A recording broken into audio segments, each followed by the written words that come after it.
Assalamualaikum warahmatullahi wabarakatuh. Salam. Jumpa kembali dengan Dr. Bambang UMY, YouTube channel untuk kesehatan dan diet. Kali ini saya punya tamu istimewa. Wah, tokoh kita nih, Dr. Tubagus Odi, spesialis bedah anak. Ya, jadi beliau dokter bedah anak, alumni UGM. Ya. Kalau riwayatnya sih untuk S1-nya dari dokternya dari UMY ya, Fakultas Kedokteran UMY ya dok ya. Lalu S3-nya dokternya di mana, Dokter Odi? Selamat di Andalas. Andalas ya, ini luar biasa. Jadi secara umur sudah kelihatan ya ini junior saya, tapi prestasinya sudah melampaui saya. Alhamdulillah. Nah kali ini saya akan ngobrol karena beliau dokter bedah anak ya. Beliau dokter bedah anak di rumah sakit Arifin Ahmad. Rumah Arifin sakit Ahmad Pekanbaru. Arifin Ahmad Pekanbaru. Ahmad di Pekanbaru dan juga dosen di Fakultas Kedokteran Di Fakultas Kedokteran Universitas Riau ya. Jadi kali ini poros Jawa Riau. Nah, baik Dokter Tubagus Odi, Dokter Odi, kalau mau ketemu dengan beliau bisa di YouTube beliau, Dokter Odi ya, sering menyapa para pemirsa dengan tema-tema kesehatan dan juga tentang kebugaran. Nah, luar biasa. Kali ini kita akan berbincang tentang bedah anak ya, karena berkaitan dengan keahlian beliau, yaitu dua topik menarik. Yang pertama adalah tentang hidrokel, dan yang kedua adalah tentang hemoroid eksternal ya. Dokter Odi, sekarang pertama tentang hidrokel. Apa sih sebenarnya hidrokel itu? Baik, pertama Assalamualaikum warahmatullahi wabarakatuh. Di channel Dr. Bambang UMY. Beliau ini terlalu merendah nih. Beliau ini guru saya ini. Beliau ini guru saya. Dan alhamdulillah bangga dan senang, merasa terhormat diundang di channel beliau. Dan insya Allah saya mencoba untuk aktif, mudah-mudahan tidak hanya sekali diundang ya. Insya Allah. Baik, pertama dok, jadi hidrokel itu terkumpulnya cairan di selangkangan atau sampai kantong kelamin, umumnya pada anak laki-laki. Meskipun pada anak perempuan juga dapat terjadi. Tapi kalau pada perempuan, itu di selangkangan atau sampai bibir kelaminnya. Nah, kenapa terjadi terkumpulnya cairan?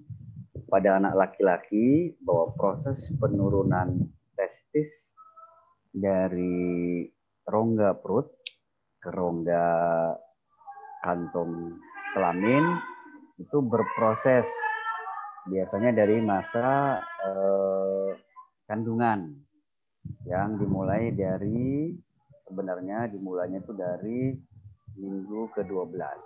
Ada juga referensi yang menyatakan minggu ke-10. Tapi kemudian ada dua fase abdomen atau perut dan fase inguinoskrotal atau selangkangan kantong kelamin. Nah, fase yang pertama di perut itu sampai pintu keluar perut atau anulus internus. Nah, itu berhenti dulu sampai minggu ke-12. Selanjutnya, fase selanjutnya dari selangkangan turun ke kantong kelamin atau bibir kelamin itu bulan ke-8 biasanya sampai menjelang kelahiran. Nah, biasanya normalnya biasa-biasa saja penurunan testis itu. Tetapi dalam kondisi janin yang terganggu proses penurunan, maka selaput atau jalur yang dilaluinya itu masih terbuka. Karena terbuka, maka isi dari perut, baik itu cairan maupun lainnya, akan ikut turun Nah, untuk hidrokel itu cairannya saja yang turun. Ya, ya. Turun, dan umumnya diobservasi sampai usia 1 tahun atau 2 tahun. Tidak harus langsung dilakukan tindakan dan sebagainya. Kenapa demikian? Karena secara penelitian di bawah setahun ada kemungkinan menutup sendiri si jalurnya itu.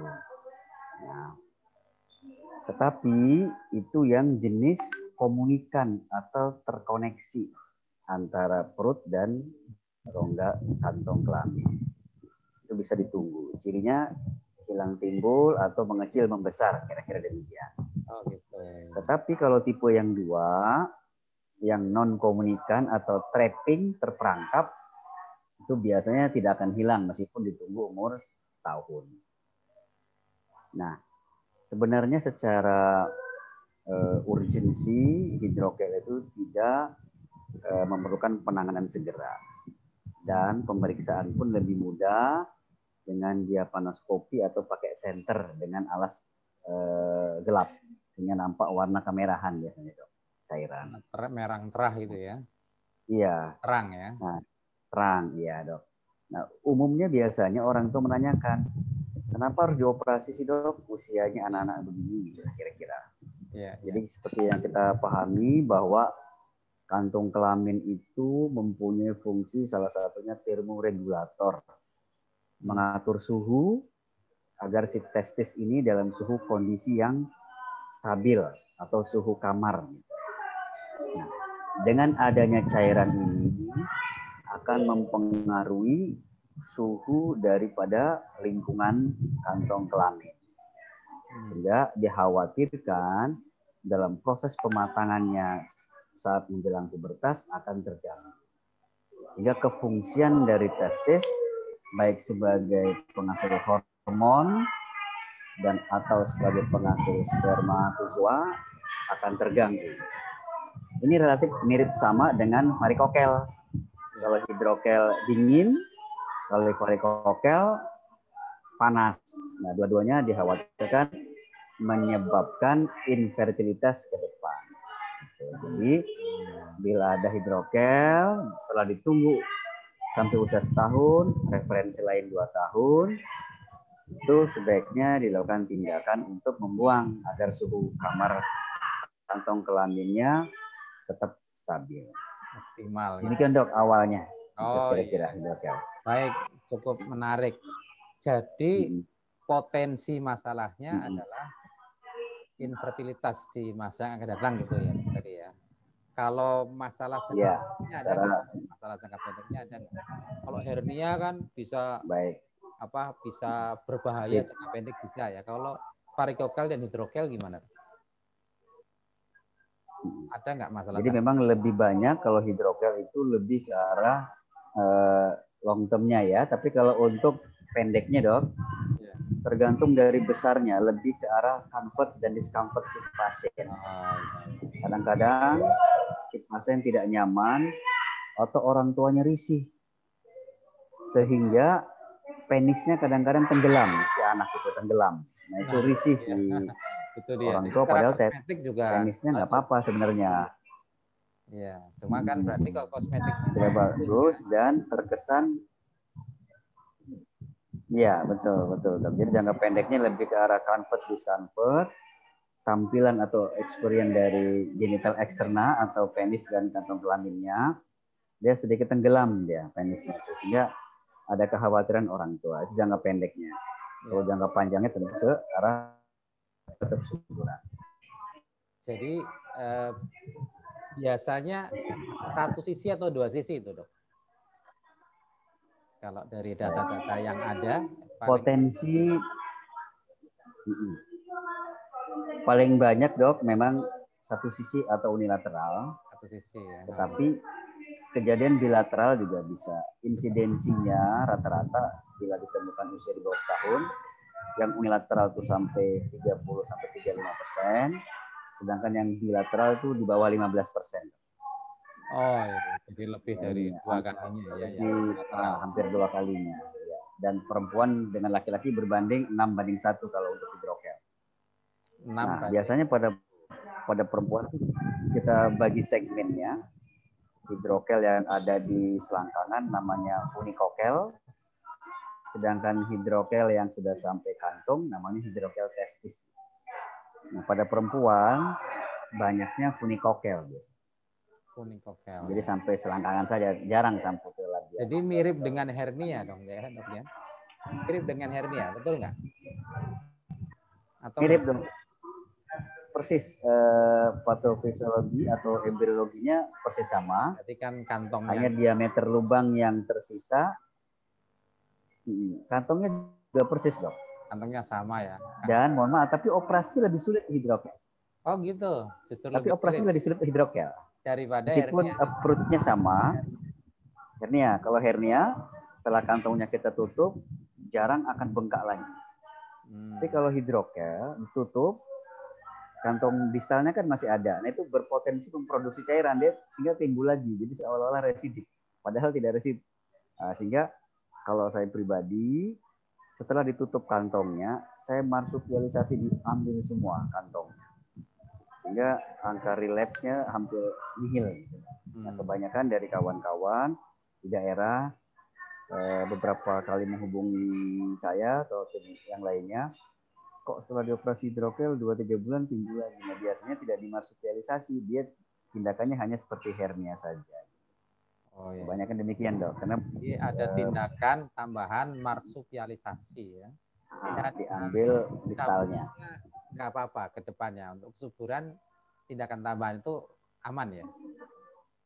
Aman dok. Jadi memang marsupialisasi hanya mengangkat kantung peritoneum atau kantung hidrokelnya yang sebenarnya yang harusnya tidak ada lagi di situ. Cuma memang disebutkan di literatur atau referensi untuk gentle, hati-hati tangannya karena di situ banyak pembuluh darah yang kecil-kecil dan tentu saja vas deferens untuk laki-laki. Jadi betul-betul disisihkan anatominya. Karena kebetulan dari dulu saya di anatomi, mudah-mudahan jadi sangat membantu sekali dalam luar biasa ya. dalam mengidentifikasinya. Dulu asisten anatomi ini luar biasa, lalu menjadi dosen anatomi juga ya, baru pindah ke bedah gitu ya. Luar biasa. Jadi kalau dengan teknik tambahan marsupialisasi, peluang untuk menjadi kambuh lagi menjadi sangat kecil atau nggak ada dok ya? Yang kecil. Pengalaman yang dari pernah kami teliti dalam 1 dekade ini dok, dari pengalaman kami itu nihil, nol. Alhamdulillah. Oh ya, kembali ke pertanyaan yang sering ditanyakan tadi ya oleh orang tua pasien ya. Jadi operasinya terbaik kapan ya? Tadi sudah disinggung tapi biar lebih clear lagi para pemirsa, kapan operasi sebaiknya? Baik. Jadi ada referensi dok, ada 2 yang diambil jadi kiblat pada anak gitu ya, ada 2. 1 tahun, setelah 1 tahun, ada yang menunggu 2 tahun. Nah kalau ditanya saya memilih yang mana, saya memilih 1 tahun. Karena dari observasi yang pernah kami lakukan, di atas 1 tahun tuh tidak ada yang tereduksi sendiri atau hilang. Jadi kita tetap memberikan kepada keluarga dan pasien bisa menunggu 2 tahun, tapi kalau ditanya pilihan saya seperti apa, saya sampaikan 1 tahun. Dan umumnya 100% pasien ngikutin kita. Gitu ya. Jadi Bapak Ibu bisa menunggu sampai setahun. Kalau di atas tahun sudah tidak pulih sendiri spontan, berarti biasanya atau umumnya memang perlu operasi gitu ya dok ya, kesimpulannya ya. Begitu dokter Odi. Jadi apakah operasi ini termasuk yang membahayakan atau enggak dok biasanya resikonya? Baik, operasi hidrokel itu operasi relatif yang sederhana. Prosedurnya biasanya kita hanya waktu 10 sampai 15 menit saja biasanya. Yang 15 menit tadi sudah termasuk marsupialisasi? Sudah dok. Sudah termasuk ya. Oh, Masya Allah, luar biasa. Sudah semua. Tidak usah terlalu khawatir ya. Tidak ini, ya. tidak. Insya Allah iya, secara umum aman ya, secara umum aman. Ya. Baik, aman. Terima kasih. Pemirsa, ini bincang-bincang kita tentang Hidrokel bersama Dokter Odi, spesialis bedah anak. Terima kasih Dokter Odi atas penjelasannya yang mencerahkan kita semua. Sama-sama dokter.